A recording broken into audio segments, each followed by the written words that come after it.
as we count down to the high holidays in the new year. The Rabbi Maimonides tells us that that piercing sound of the shofar is to awaken us from our slumber.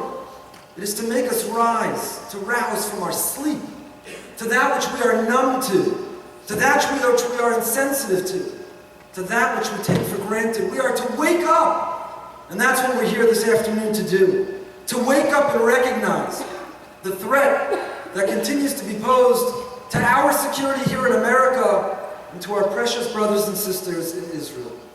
At the end of yesterday's Torah portion, we read how important it is to remember that when enemies threaten our existence, when they pledge genocide against our people, to take them at their word, to take them seriously, not to negotiate in a way that will enable and help and support their efforts, but to rise to the challenge, to confront their threat, and to triumph over an enemy.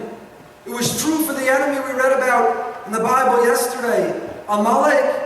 It was true throughout our history, and it remains true today. When an enemy threatens our extinction, when an enemy pledges to eliminate us, we should take them at their word. And Iran has done exactly that. Iran, despite this negotiation, despite this deal, continues to burn the American flag and the Israeli flag, continues to pledge death to Americans and the destruction of Israel. And the $150 billion, which will be released immediately upon the enactment of this deal, we know a large portion will go to continue to fund the terror network around the world. Even if Iran were to never achieve a nuclear weapon, which we know this deal enables them to do, whether at the end, in zero breakout time, or if they cheat even sooner.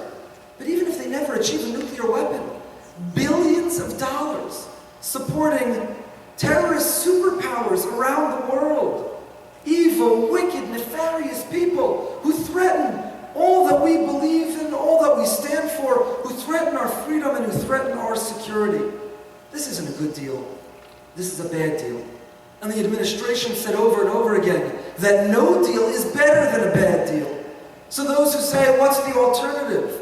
There are viable alternatives other than war. Our veterans are not warmongers. They oppose this deal not because they are for war. They know what war is about. They oppose this deal because they will do anything to avoid war.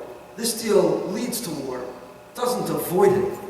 We need to oppose this deal and continue to lobby and advocate our elected officials to vote their conscience, to transcend politics, to wake up from their sleep, to hear the sound of the shofar, to stand for freedom, and to be the leaders who provide the security for us that they pledged to do.